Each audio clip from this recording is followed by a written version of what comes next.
Hello കുട്ടികളെ, നിങ്ങൾക്ക് കഥ ഇഷ്ടമാണോ? ഞാനൊരു കഥ പറയാം. ഖലീഫ ഉമർ റളിയല്ലാഹു അൻഹു, അവിടുത്തെ കഥയാണ്. അവിടുത്തെ രാജസദസ്സ് ഗവർണർമാരെ ഖലീഫ ജനങ്ങളുടെ മുമ്പിൽ വെച്ചു പലപ്പോഴും വിചാരണ ചെയ്തിരുന്നു. അത്തരമൊരു വിചാരണ വേളയിൽ ഒരാൾ പരാതി പറഞ്ഞു. അമീറുൽ മുഅ്മിനീൻ, ഇതാ ഈ ഗവർണർ എന്നെ അടിച്ചിട്ടുണ്ട്. ചാട്ടവാർ കൊണ്ടാണ് അടിച്ചത്. 6 അടി, അതും വെറുതെ. ഖലീഫ ഗവർണറെ വിചാരണ ചെയ്തു. ആ സാധാരണക്കാരൻ്റെ പരാതി ശരിയാണെന്ന് ബോധ്യപ്പെട്ടു. ഉടൻ ഉത്തരവുണ്ടായി, നിങ്ങൾക്കും പകരം ചെയ്യാം. നിങ്ങളെ അടിച്ചതുപോലെ 6 അടി ഗവർണറെ നിങ്ങൾക്കും അടിക്കാം. ആ സദസ്സ് ഗൗരവം പൂണ്ടു. അനേകം പ്രവിശ്യകളിലെ ഗവർണർമാർ സമ്മേളിച്ച സദസ്സാണ്. ചിലർക്കെങ്കിലും അപമാനബോധം, പലർക്കും പേടി. ഇത്തരം അനുഭവങ്ങൾ തങ്ങൾക്കും വന്നുകൂടായ്മയില്ലല്ലോ.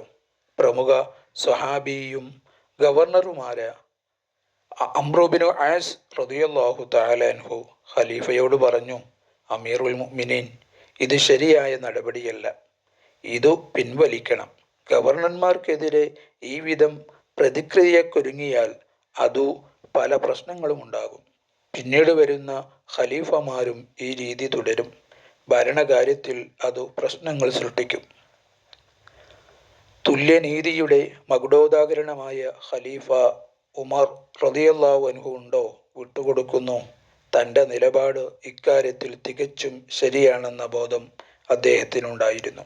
അദ്ദേഹം പറഞ്ഞു, ഈ ഉത്തരവ് പിൻവലിക്കാനാകില്ല.